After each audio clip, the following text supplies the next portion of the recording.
Hello, everyone. It's another Wednesday. It's another 11 a.m., somewhere at least in the world. Um, Today is going to be, as always, fun. We have good questions, two more general ones, and one very specific on how to work on lower back issues, which I'm really looking forward to.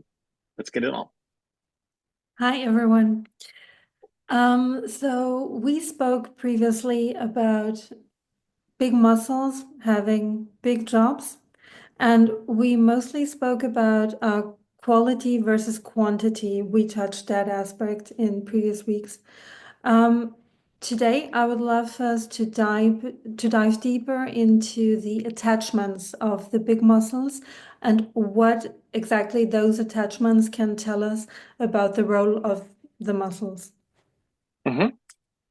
So I have a very revolutionary idea, which is I think bigger muscles should do more work and smaller muscles should do less work. Um, it doesn't sound very revolutionary. That's true, but that's actually not how training is structured nowadays. We talked about which muscles are actually bigger. We covered that already. And today we're going to talk about this is not only about size, but the fascinating part about those bigger muscles are where they're attached. So, why is that important? First things first. In my world, muscles move bones. That means once you control what muscles can do and which muscles to use, you will control where bones will move. All right. So, for example, to avoid an overextension of the back or knees rolling in or whatever depositioning of bones you can see, that's ultimately about controlling muscles. And surprisingly, muscles are the one thing we can, that's not the one thing, but one of the rare things we can actually voluntarily control. And I think that's why training is so important. All right. Um, Funny enough, the big muscles. So let's sum them up real quick. Not all of them, but most of them. The pecs, the lats, the obliques, the glutes, and the hamstrings. To name probably my five most important ones.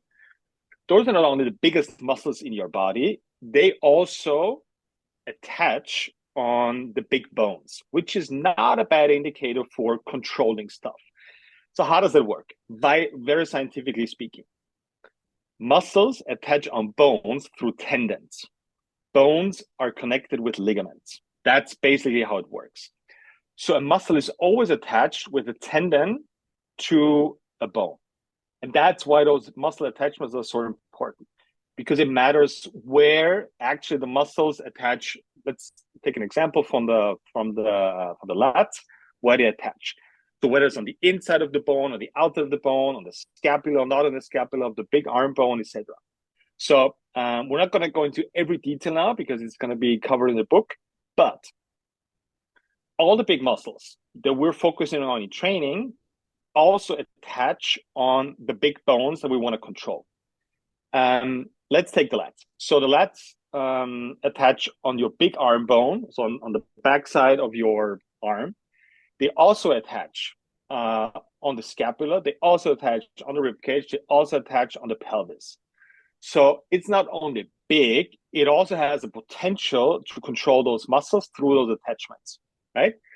And that's why positions with tension is so important because just because you move your bones somewhere, let's say I can bring my shoulder blades together, which technically, anatomically speaking, textbook wise, is a certain action of your muscle, right? But I can do this with very low amount of tension being created. I can also squeeze my lats as hard as I can and do the same motion. Technically, from the outside, it's the same stuff happening, but in training, it's a completely different world. And obviously, we're headed towards teaching our people tension and how to move bones in the right direction. So that's why attachments are so important. Those five muscles that I've just mentioned are part of the chain three, the muscle chain three, which is the very basic that we start with every person. And I think that's the ultimate goal in training. Get to neutral hip, use those five muscles to get to neutral hip, forget everything else that you've ever heard about training. That's the only goal you should focus on for probably the first 3 to 5 years, or if you're just training twice to 3 times a week for the rest of your life. That's all you need to do. Skip all the mobility exercises, foot rolling exercises, additional work is not necessary. So that's why attachment is important to us, because it's a literal proof of, hey, this guy, this big muscle has the potential to control those bones. That's the big buzz and the big story about the muscle attachments.